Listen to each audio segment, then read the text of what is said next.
think every single person on this planet needs to be educated and re-educated about climate change. We are dedicated as the UN Framework Convention on Climate Change to embrace this education issue. We can look into the eyes of our children, our grandchildren, and we can finally tell them that we have joined hands to bequeath a more habitable world. L'accord de Paris pour le climat est accepté.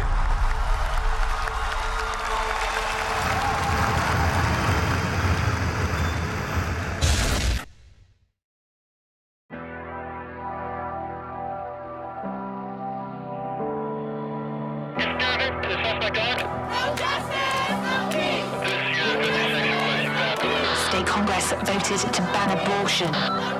Alternate universe located. Global temperatures rise. The effects on social media on Generation Z. To avoid catastrophe, rising sea levels, and dying coral reefs, the epicenter of a global pandemic. No exception for rape or incest.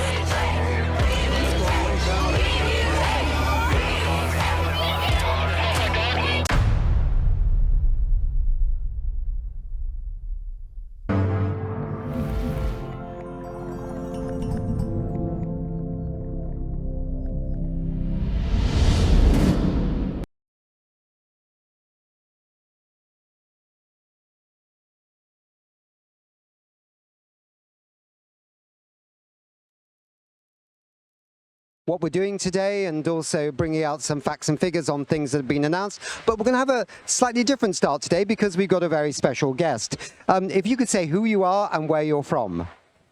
Hello, everybody. Great pleasure to be here, Nick, with both of you.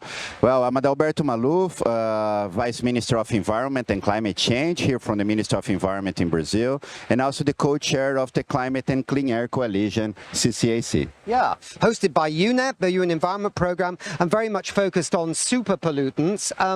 You know, we did a lot of attention on super pollutants in Baku at the last climate conference. Methane as well, of course.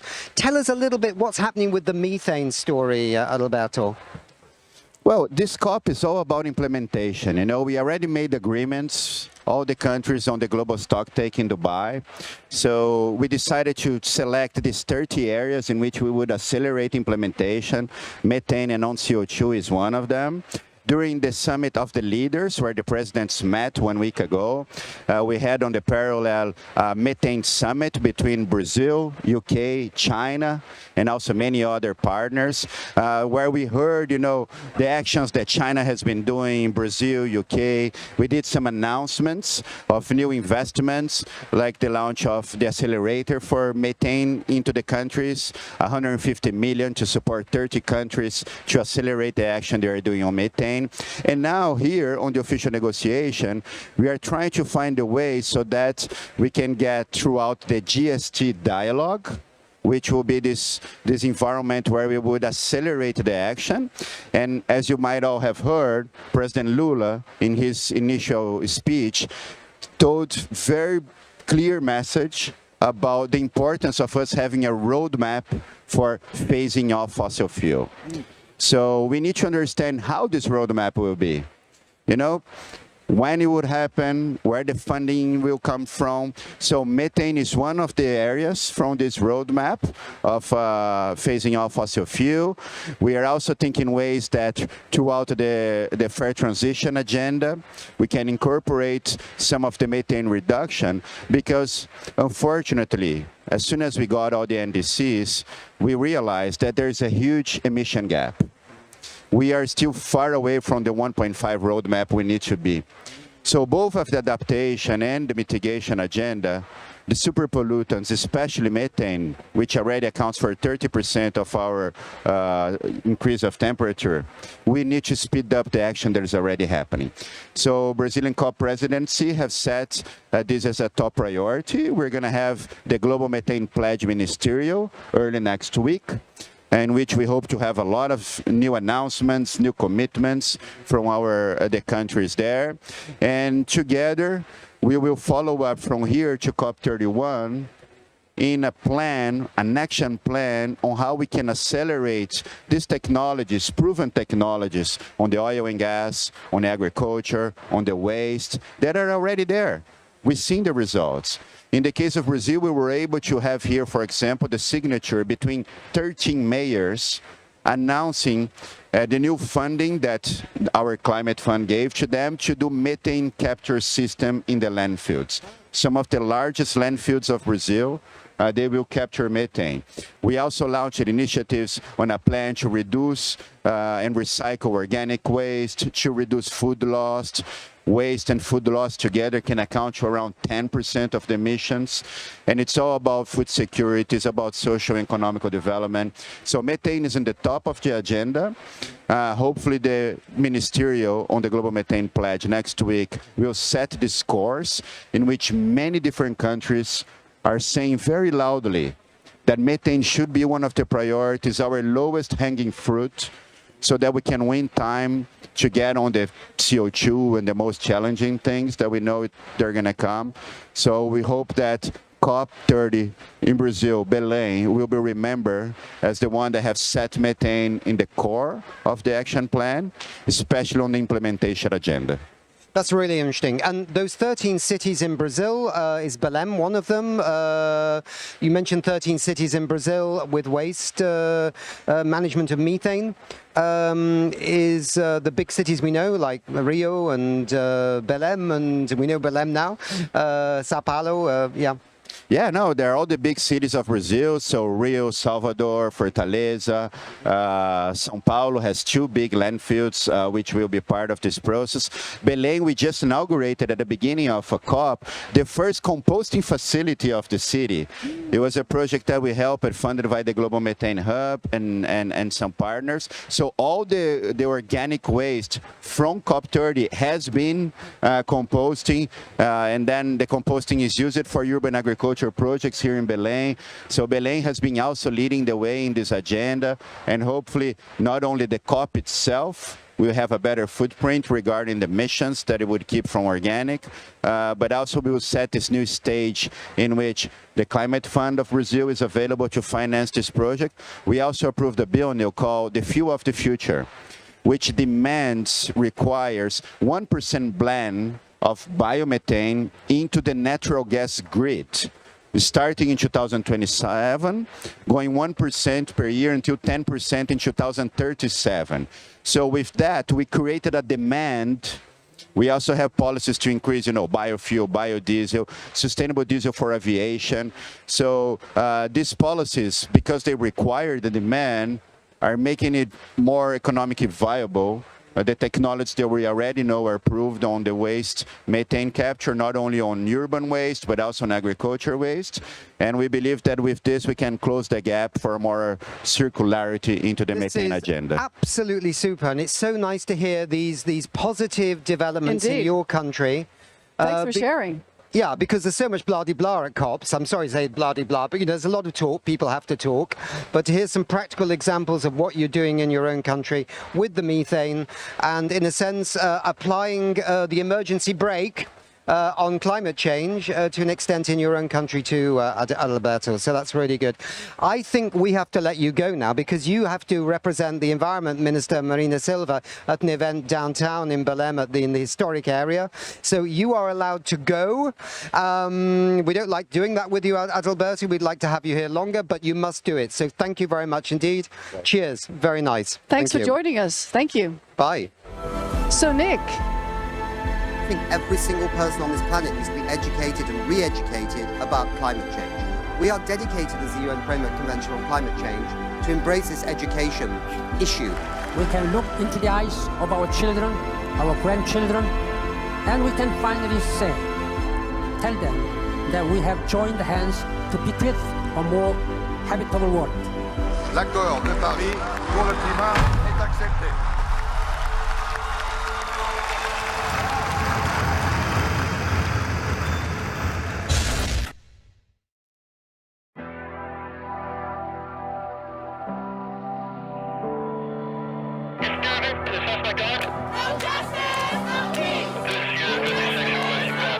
State Congress voted to ban abortion. Alternate universe located. Global temperatures rise. The effects on social media on Generation Z. To avoid catastrophe, rising sea levels, and dying coral reefs, the epicenter of a global pandemic. No exception for rape or incest.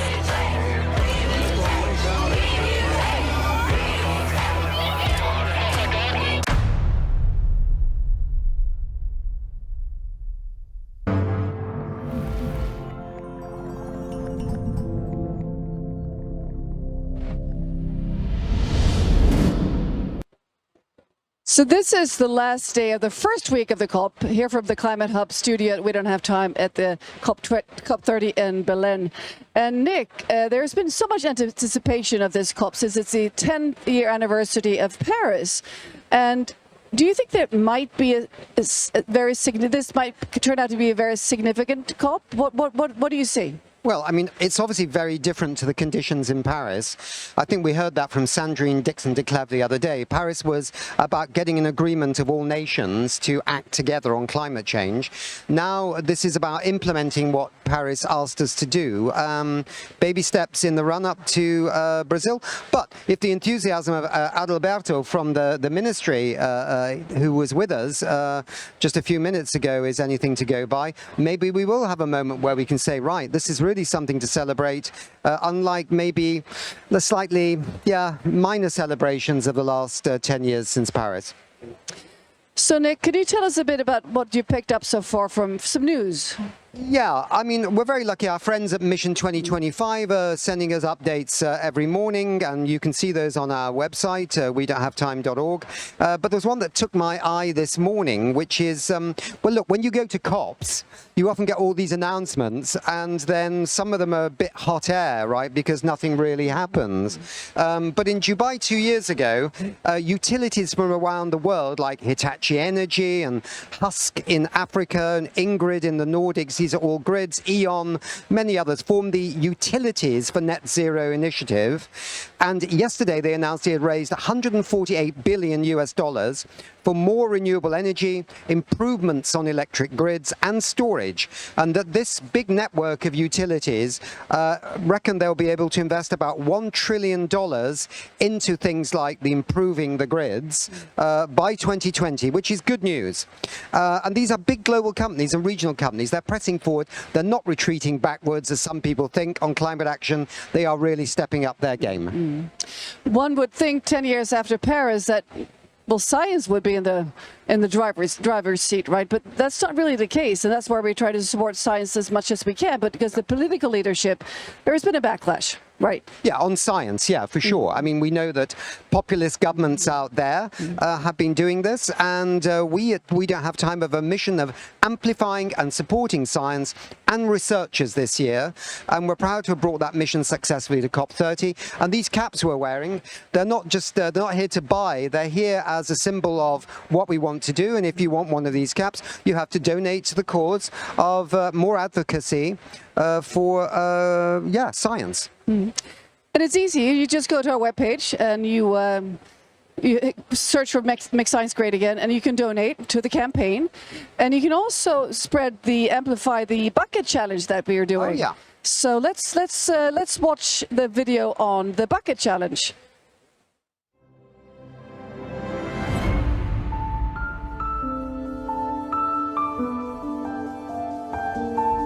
¿A quién le podemos dar el gorro? But why do we need to make science great again? If we don't support science, if we don't fund science, we are losing the very key rock or basement from our society. We don't want to do that. Make science great again.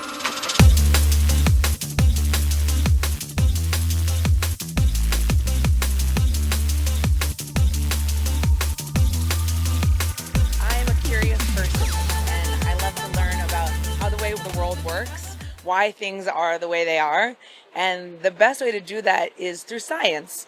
It's a way to ask questions, to test ourselves, to think again, and to be able to talk about things in a cool, curious way with other people. If I can find a leader who is brave enough to wear the cap, I'm happy to give it to that person.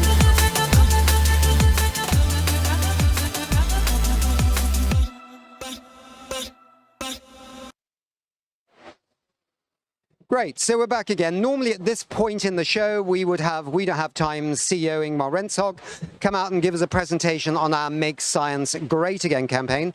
But this is only one of our campaigns. Another campaign close to our heart is the Buy More Time campaign. Ingmar, what's that all about? It's in the name. We don't have time. We don't have time to wait. We need to address and speed up all the solution for the climate crisis. And that's happening, but it's going too slow. And Buy More Time is a campaign that we launched last year at COP29. And it's actually more needed now than then. And it's about to focus on the solution we have at hand to actually cool the planet by decreasing super pollutants, the gases that are so potent that it's heating the planet, but they're very short-lived. So if we stop emitting them, we can cool the planet with up to 0.5 degrees. So we have a short film here that explains this, I believe.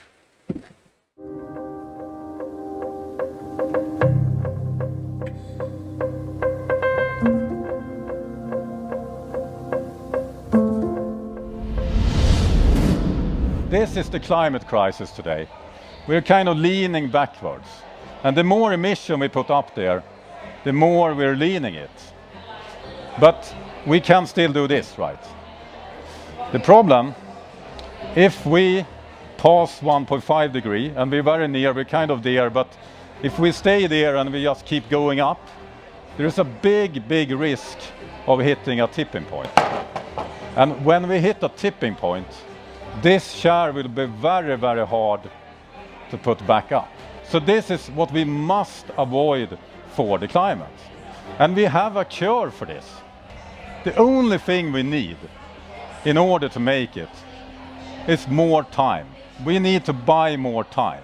And now we feel the resistance from the politicians. But when we're up here, they will not resist the green transition because the green transition are the majority. So the policy will change when the technology changes, but we need more time. So how can we get more time? The problem with carbon dioxide, when we emit it, it will go up. And it will stay up there for up to 1,000 years. Maybe we can kind of try to remove it, but it looks kind of hard to do it, very expensive. Methane is another greenhouse gas. It's a very common greenhouse gas. It's the second biggest contributor to global warming. And there's a big difference between methane and carbon dioxide. When we release this, it comes down again. On average, 12 years. It's a big difference between 1,000 years, 12 years. So the solution here is that we need to stop emit methane. And if we do that, we can actually reverse global warming with up to 0.5 degrees. That is the time we need to do everything else, because we still need to stop the carbon dioxide. So this is great news. And where does this methane come from? This is one of the sources. Bananas. Waste, food waste. 20% of methane emission comes from waste. But guess what? When I arrived here this morning, I took the bus, and the bus in Sweden, in Stockholm, are powered with bioenergy. We don't emit hardly any methane from waste. So other countries can do the same. 45% from methane comes from the fossil fuel industry. And this is a lot of emission that is really easy to fix. It's just fix the pipe. Cows are burping 4 times every 5 minutes. Agriculture adds up to 40% of the methane emissions. Many companies working on this, where you have a food additive, and you give that to the cows, and they burp up to 80% less. So what do we need? We need to look at the fridge. All the fridges we had when I was a kid were powered by a dangerous gas. And when that was released up in the air, it was destroying the ozone layer. If we hadn't fixed it, we will not be able to walk outside today and show naked skin.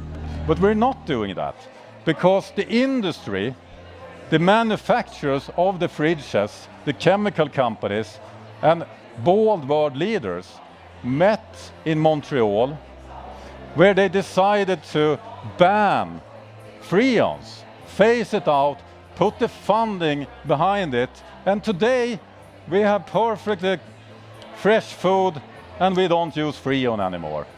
Isn't it great? It saved humanity once, so we can do it twice. And there is one more thing. This year, in March, there was a new satellite launched that is called the Methane satellite. And it will measure open data where we have emission from methane, leakage, and we will know exactly where we need to fix the problem. We don't have that for any other climate gases, but we have it for methane. So a legal system, some funding, and the data is everything we need. And this is what Buy More Time is all about. We can do this.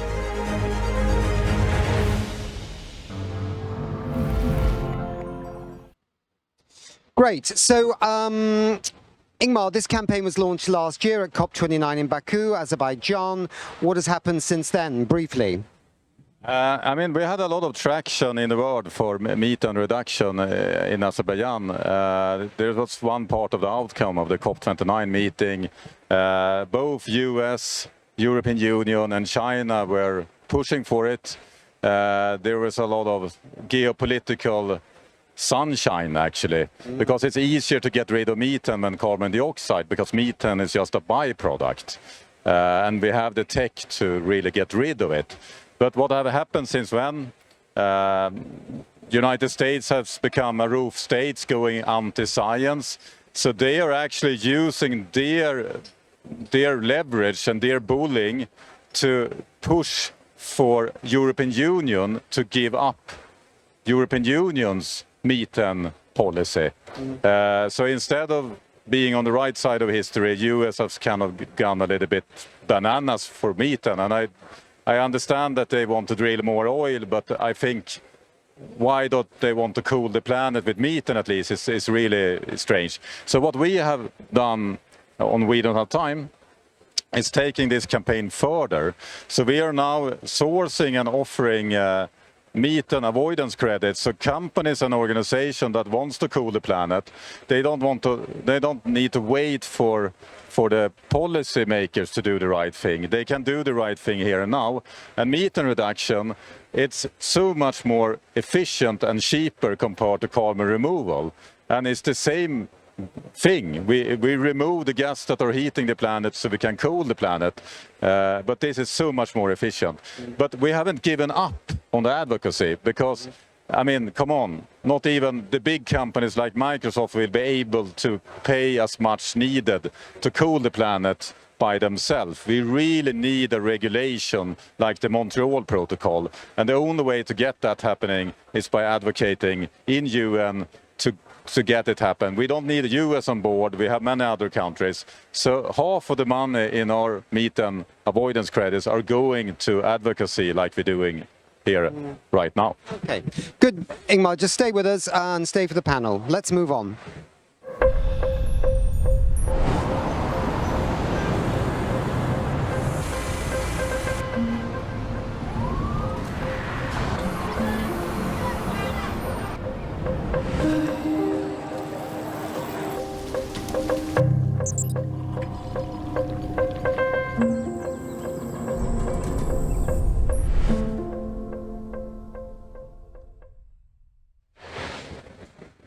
We're now going to dive a little bit deeper into the challenges and opportunities when it comes to methane and perhaps other short-lived climate pollutants or super pollutants.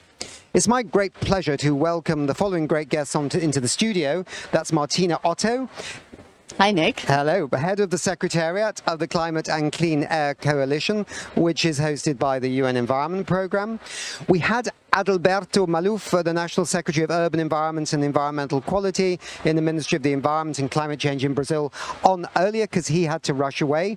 But we are lucky to be joined by the magic of Zoom from Rome in Italy with Giulia Ferrini, who is the OGMP 2.0 manager. You might have to explain that, Giulia, at the UN Environment Programme's International Methane Emissions Observatory. So welcome, everybody. Giulia, I'm going to come with you first. So the UN Environment Programme's International Methane Emissions Observatory just released its annual report. Can you tell us some of the headline findings from this report? Absolutely. Hi, Nick. Hi, Martina. So I'm Giulia Ferrini. I work for the International Methane Emissions Observatory hosted by UNEP. And I'm going to talk today about science and about buying time. So two of the topics that you were covering earlier. So what our report is saying is that we have the data and we have the tools to reduce methane emissions. Our goal is simple, just to explain briefly what the International Methane Emission Observatory, or IMEO, is to ensure that those with the power to act have the data and insight to drive rapid change. We can absolutely reduce methane emissions. We know how to do that. We have the tools, we have the technologies, and increasingly we have the data. And this is what our report is saying. And this is critical because as we mark the 10th anniversary of the Paris Agreement, and as we are midpoint into the Global Methane Pledge, it is important to say to the world that there is a really easy way here to buy time. So what we're doing is unprecedented. We're integrating empirical data from different sources, satellites, reporting to the oil and gas companies, reporting to the Oil and Gas Methane Partnership 2.0, that's what OGMP stands for, and empirical data from scientific studies. So what are we finding in the annual report is that there is a growing use of all this data that we're putting out in the hands of those who can actually reduce emissions.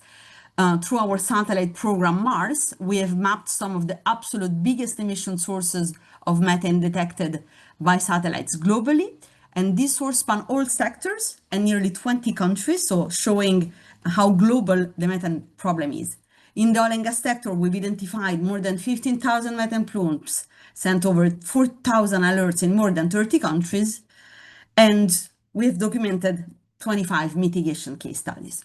The response rate to these alerts has jumped from 1% to 12% in a year, so good sign. Countries and companies are responding to these alerts.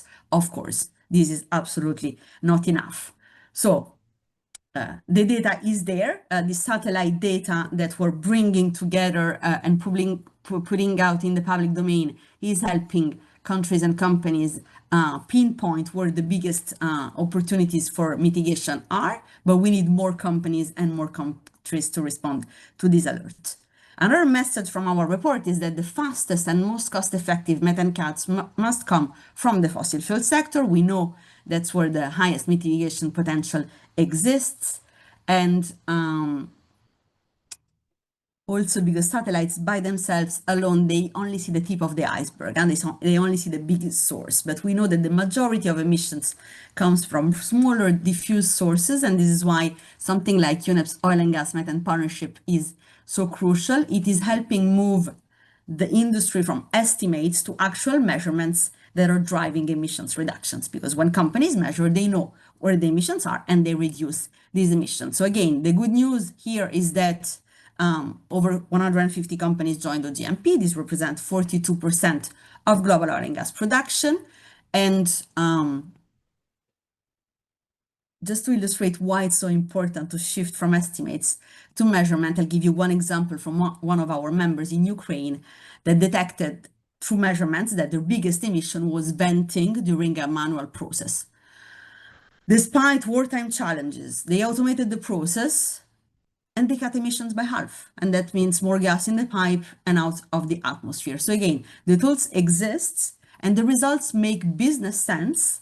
And now is a question of having the rest of the industry following. Thank you. Giulia, thank you very much indeed for that analysis of the new report. I wanted to hear about the Ukraine example because it's so fascinating. A country in a really tough time, being hit by missiles almost daily, can actually halve its methane losses, as it were, from its pipes or wherever the leaks are coming from, can halve them, right? Probably because they need that energy so badly to keep going that they prioritized it. But it just shows what you can do if you want to do it. Is that right, do you think? Absolutely. And this is why companies are in the oil and gas methane partnership. This is why companies are measuring and reducing their emissions, because it does make business sense for them. A methane-free asset is a safer asset. It's a better performing asset. It's an asset where methane is not escaping out of the atmosphere, but is just kept in the pipe and can be reutilized and sold, and can, in some countries, methane is used to power electricity. So this is just something that makes so much sense that, you know, it's what is surprising is that not everyone is doing it, but we're gonna get there. Giulia, just stay with us because we'll come back. We have about, because Adalberto was on earlier because he had to run, this will be a slightly shorter session now, but let's first turn now to Martina. Martina, so you're here in Belém. You're running the Secretariat of the Climate and Clean Air Coalition. That's great. So we heard a bit from Adalberto. What are you looking forward to in the next we've got one more week, haven't we, before, just over a week before we end the COP. There's a lot happening next week, I think. A lot has happened already, and a lot will still happen. What has happened is Martina's microphone working, or shall we pass another one over? Let's go there.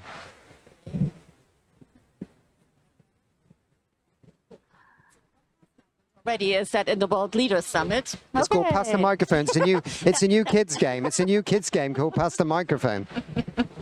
Okay, so what has happened already is in the World Leaders Summit, we did have heads of state talking about the relevance of methane. So we got methane and other non-CO2 pollutants really up on the radar. That was one, but that's the tip of the iceberg of what has been happening. We have seen a third edition of methane and non-CO2 summit. The first two were with the US and China. This one was with China, Brazil, and UK. And it has shown that the topic is very much on everybody's list of to-do.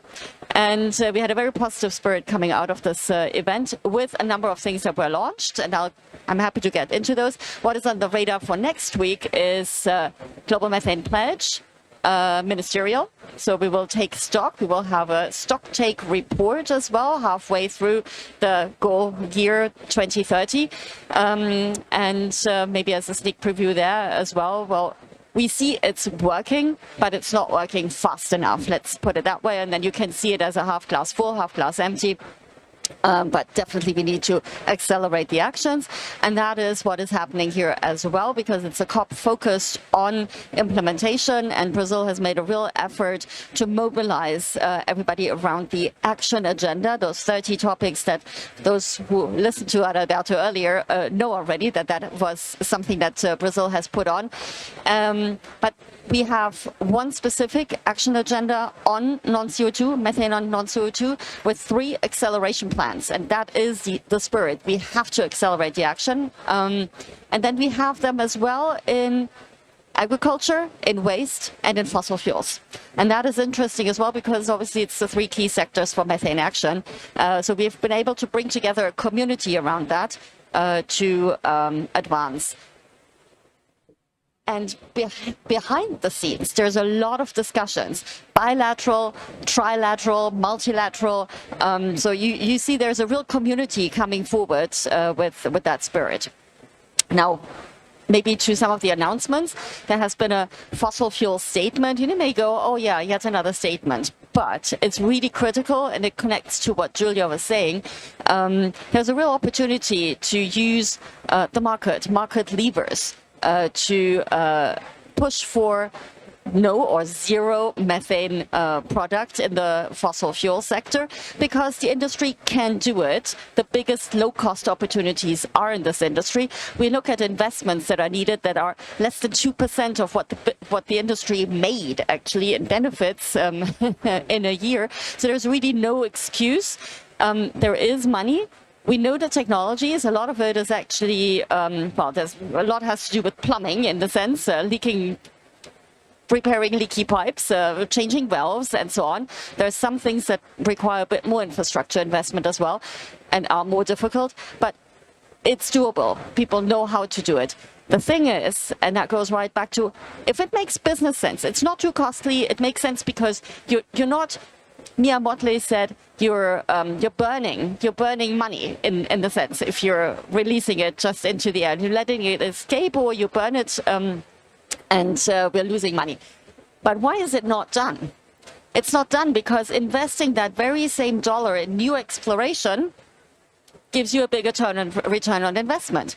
That's why companies are not doing it, and that's why we need regulation just as much as we need the transparency that Giulia has been talking about. So it's a dual track that we need to advance at the same time, because obviously regulation is only effective if we can actually afterwards also look at, has it happened? So there's a reporting and transparency issue coming with that. And there has been a real push for that with the fossil fuel regulatory program that we have been doing, but also with this new statement that does take a partnership approach, an approach of shared responsibility, and looks at performance standards. And I say performance standards because they could be national, they could be regional, and driving this market. Adalberto from Brazil before was quite clear. They have a clear, for example, with waste plan. They brought 13 cities together. They provided some catalytic money to start dealing with methane emissions from waste tips, which are a big deal in Latin America, by the way. I think people need to know who are watching the show. They're not just minor in this story. And then also, a clear strategy with methane that's captured being kind of brought back in as a fuel, 1% every year over the next, 12 years, rising to maybe 10% by, 2037 or something. I mean, these are clear strategies, aren't they? Are anybody else doing clear strategies like that? Absolutely. There are more countries that have put into place strategies to address waste as well. And thanks for having put waste on the radar, because people are focusing on fossil fuels, but we should not forget waste. And also there are options in agriculture, and we may be able to get to that too. But waste, we need to deal with waste in any case, methane or no methane. And it's a cost factor for municipalities. So they have to do it. There's sanitation. There's a huge land use issue because landfills gobble up a lot of land. You have problems with health. There is odor. There is pollution of the air, of the soil, of the water that comes with that, and so on. Now, you mentioned Latin America. Actually, 50% of waste, municipal solid waste in Latin America is organic waste. So it deserves being pulled out and given a special treatment, because if you separate waste in the organic waste out of it, your other waste management becomes cheaper. People should think as well, landfills are extremely expensive. First, it's the capital that is required to build them, fully sanitized landfills, but then it's also the operating cost. If you're able to move upstream with the action, so we keep food as food, and there has been a food waste breakthrough here, bringing together a whole community, because that helps with food security and nutrition security. If we look at keeping organic waste or turning organic waste into a material. Adalberto spoke about the composting. There's composting facilities not only in Brazil, but also in Mexico City. We've learned about that as well. So this is something that's up and coming.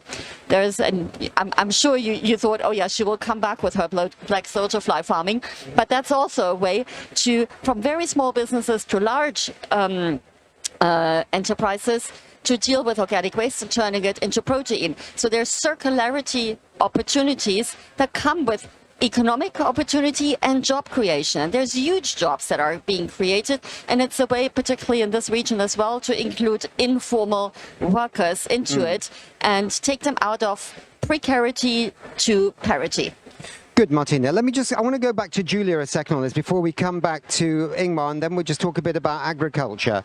But Giulia, 12%. So you issue information when there is a big leak of methane from somewhere. You then inform the country, presumably, or maybe you inform the business. I don't know. Maybe you can just clear that up for us. And then you hope that they will act. So you got a response rate of 12%. What about the, let me do my numbers right, the 88% that didn't respond? Do they write back and go, sorry, we missed your email? Or what do they do? Do they just ignore you? And how do we make sure they don't ignore you next time? So let me explain how it works. We do notify governments and companies when the companies are in the oil and gas methane partnership, and this is because we have the contacts. Otherwise, we go to the government focal point. There was a request by UNEP and the co-conveners of the Global Methane Pledge to all countries to nominate a Mars focal point. Some countries did, some countries didn't. When we don't have a focal point, we notify the UNEP permanent representatives. These are the UN ambassadors in the country. So someone is informed in the government, and when we have the contacts in the company as well.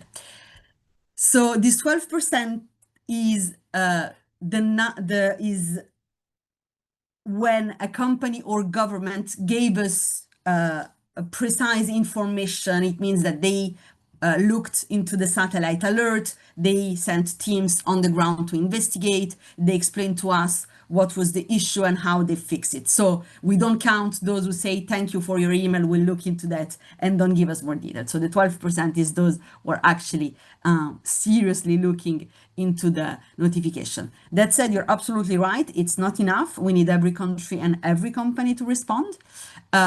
Because we know action is possible. We're seeing it around the globe. I mean, from Argentina to Libya to Yemen to Turkmenistan, we have 100% response rate in some cases.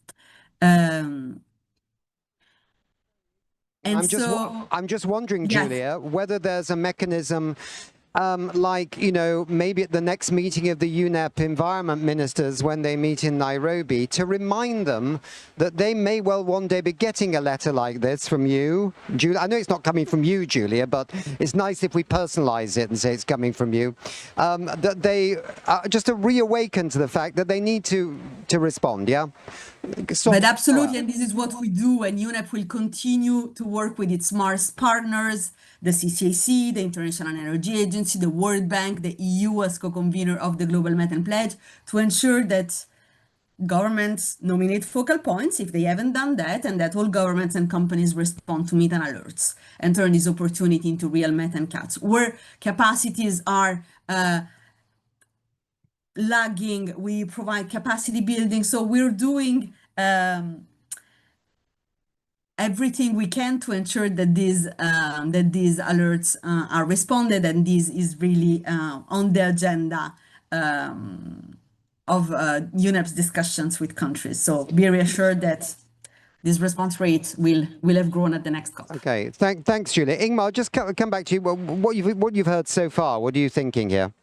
I mean, I love this satellite information.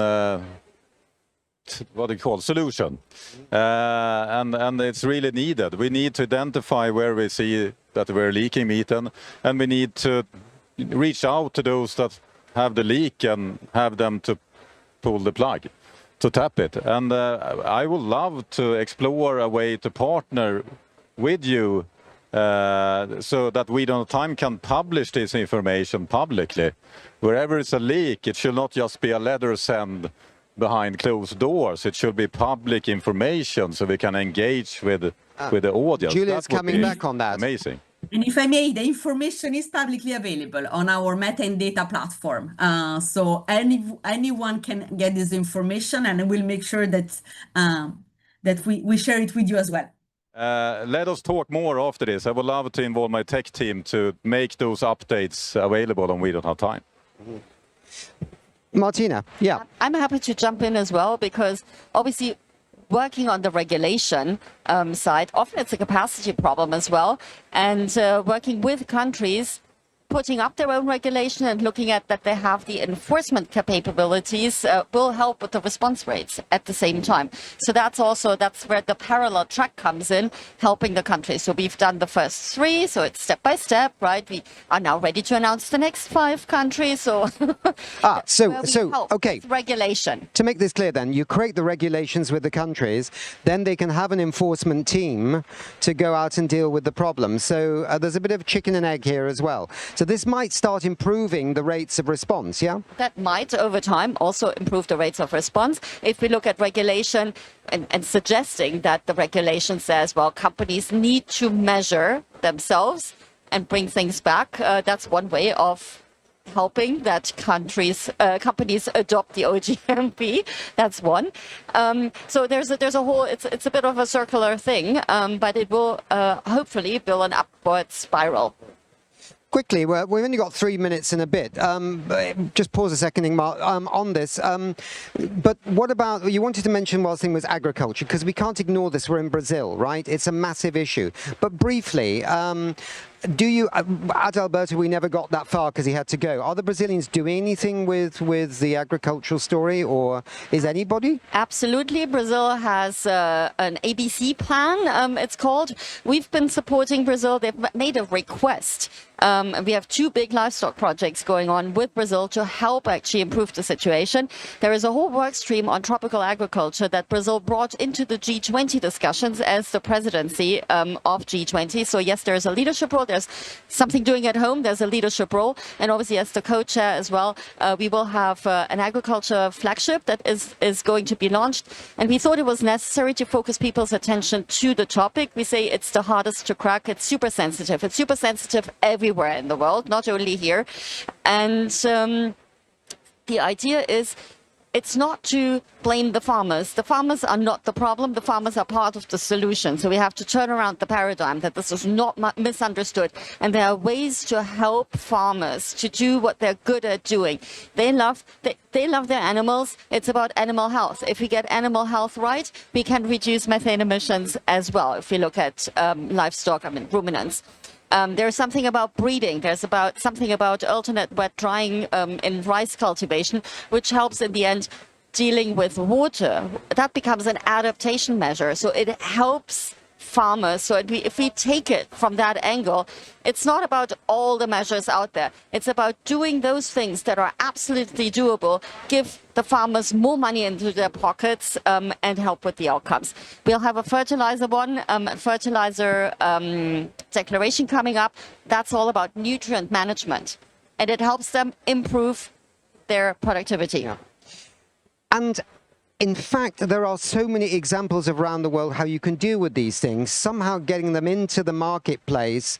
We actually had a guy on from the Gold Standard, an Asian chap from India, who they produce methane credits from the rice industry, and they manage the water quantities down. There's less water used, less methane, and everybody's happy. So, Ingmar, you wanted to say something on this, yeah? Yeah, I wanted to add that it's a blame game many times. It's the farmers' fault. They are breeding cows, burping a lot of methane, etc.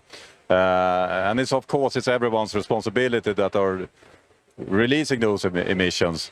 But I think there's a solution, and some countries have already gone that route. In Denmark, for example, they are giving subsidies, money to farmers to pay them, to give them a supplementary for the cows to burp less.